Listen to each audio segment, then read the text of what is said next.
दादी सा अभिरा और अरमान की करेंगी मदद और चारू की टूटेगी नीरज से सगाई, जहां चारू होगी बहुत खुश। जी हाँ दोस्तों, स्टार प्लस के मोस्ट पॉपुलर शो ये रिश्ता क्या कहलाता है का अपकमिंग एपिसोड बहुत ही इंटरेस्टिंग मोड़ लेने वाला है, जहां हम सभी को देखने को मिलेगा कि इंगेजमेंट तो बहुत अच्छे से धूमधाम से हो जाती है।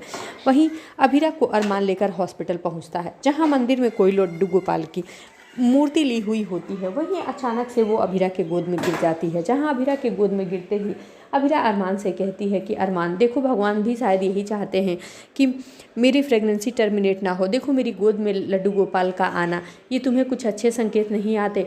वहीं अब अरमान सोचने पर मजबूर हो जाता है। उसे ऐसा लगता है कि कहीं वो गलती तो नहीं कर रहा है, लेकिन कसमकस में पड़ा हुआ होता है। तभी डॉक्टर आती हैं और कहती हैं कि अभी ये बहुत वीक हैं, इसलिए इनकी प्रेगनेंसी को टर्मिनेट नहीं कर सकते। कुछ दिनों के लिए इनको आप अच्छे से इनका केयर कीजिए ताकि ये सही हो जाएं। जी हाँ दोस्तों, वहीं आगे के एपिसोड में हम सभी को ये भी देखने को मिलेगा कि जहां इंगेजमेंट चारू और नीरज की होने के बाद चारू को नीरज रेस्टोरेंट में बुलाता है, और वहीं रेस्टोरेंट में बुलाने के बाद वो एक कमरे में चारू को ले जाता है। वहीं चारू को समझ में नहीं आता और वो नीरज के साथ चली जाती है, जहां उसकी इज्जत पर हाथ डालने की कोशिश करता है, जिससे चारू बहुत हैरान हो जाती है। और वहीं घर पर आकर अपने कमरे में बैठकर फूट फूट कर रो रही होती है। उसे लगता है कि उसने बहुत बड़ी गलती की नीरज के बुलाने पर वहाँ जाकर, लेकिन वो ये सोचती है कि वो घर वालों को ये सब बताएगी कैसे, क्योंकि घर वाले उसे ही उल्टा डांटेंगे और नीरज अच्छा लड़का नहीं है। ये सब चीज़ें सोचकर वो चारू रो ही रही होती है कि अभिरा वहाँ आती है। जहाँ अभिरा पूछती है तो चारू उससे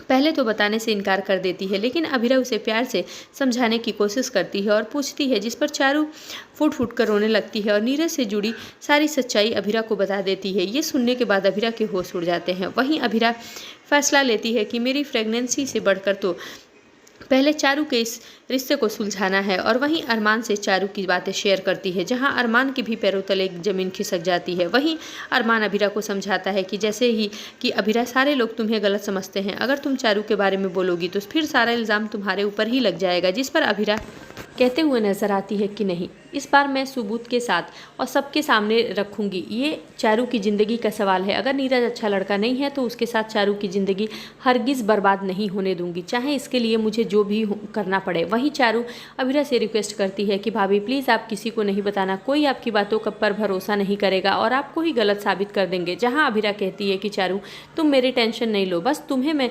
तुम्हारे साथ में गलत नहीं होने दूंगी। नीरज की इतनी हिम्मत कैसे हुई कि उसने तुम्हें इस तरीके से टच किया।